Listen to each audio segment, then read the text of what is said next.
Hi, welcome to another Fajardo Friday Life lesson.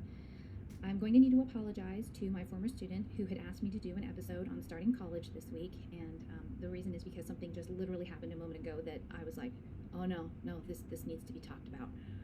I won't explain the situation, but I will set it up, and I will use the same quotation that I used in this conversation, and it's from General Patton. He once said, now, if you were going to win any battle, you have to do one thing. You have to make the mind run the body. Never let the body tell the mind what to do.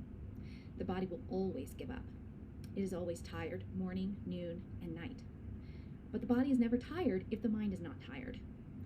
He goes on to talk about how when we were younger, our bodies were just constantly going, and our minds were just constantly going. And that suddenly made me think more of what I'm going to talk to you about here in just a moment. But this particular quotation was given to me when I had started running again.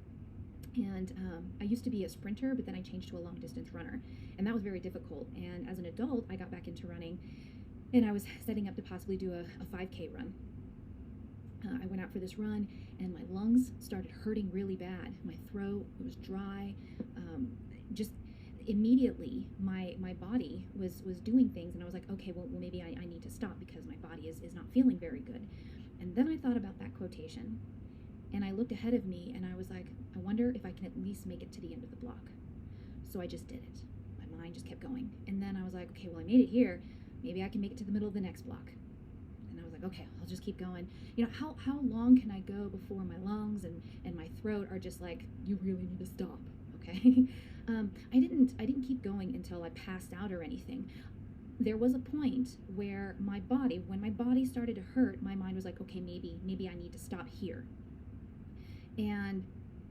But I was able to push past that hurt to go a little bit further. I didn't go 20 blocks more. I actually just went about 3.5 blocks more. And then I was like, I was done because I was, I had made it past what my body had started to make me think, and it was trying to tell me my body can do a lot more than what I think it can do. And that's where I think a little philosophical, cyclical debate comes in here. Because on one hand, Patton says not to let the body rule the mind. As I've gotten older, it's kind of flipped. I'm going to tell you a reverse of that depending on the situation. Never let the mind rule the body. Our minds are ultimately what decide to give up. Our minds make that decision.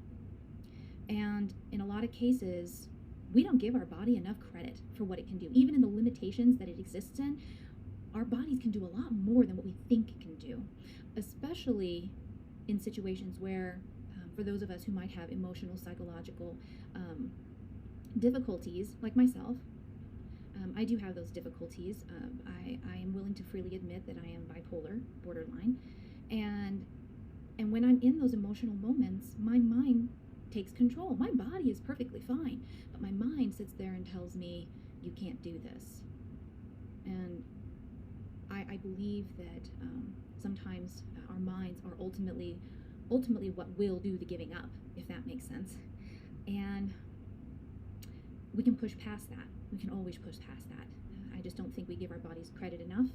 And of course, what Patton says, it's true. Sometimes when we start to hurt, we're like, okay, maybe I need to stop. But again, ultimately, that's your mind making those decisions. And there are a lot of things that affect the way that we think and the way that we feel and our moods, our personalities. And these things can ultimately affect our decisions. One thing that I take away from famous actress Julia Roberts when she played in Pretty Woman, there is this part where the guy is telling her that he thinks that she's brilliant and a wonderful person, and she looks him straight in the eye and says, the bad stuff is easier to believe. And I think that's the case for a lot of people. We always look at the downsides of ourselves and put ourselves down more than we raise ourselves up. And so that's where that whole thought comes into mind of, don't let the mind rule the body. Because ultimately, if the mind gives up, it doesn't matter what the body can do. The mind didn't even give the body a chance. So for those of you who ever struggle and you are trying to get through something, whether it be physical, emotional, mental, projects, life experiences, whatever it may be, you need to look at which part of you is giving up first. Is it the body giving up first because of whatever pain it's going through? Or is it the mind that's giving up first, even though the body is not dealing with a whole lot? And you need to, once you identify which one is giving up first, take it a little bit further. If your body is giving up first, then your mind needs to take over and say, let's just keep going. Let's go another half block. Let's give it another 5 minutes.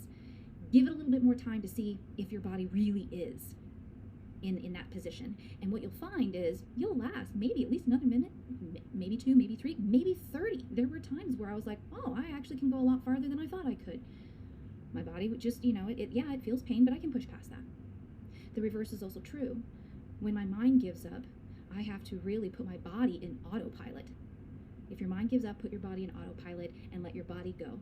Let it keep going, because it'll keep going. It can do what it needs to do, despite what the mind thinks. I really hope that you take something from this lesson, because it's a pretty valuable one. Thanks for listening.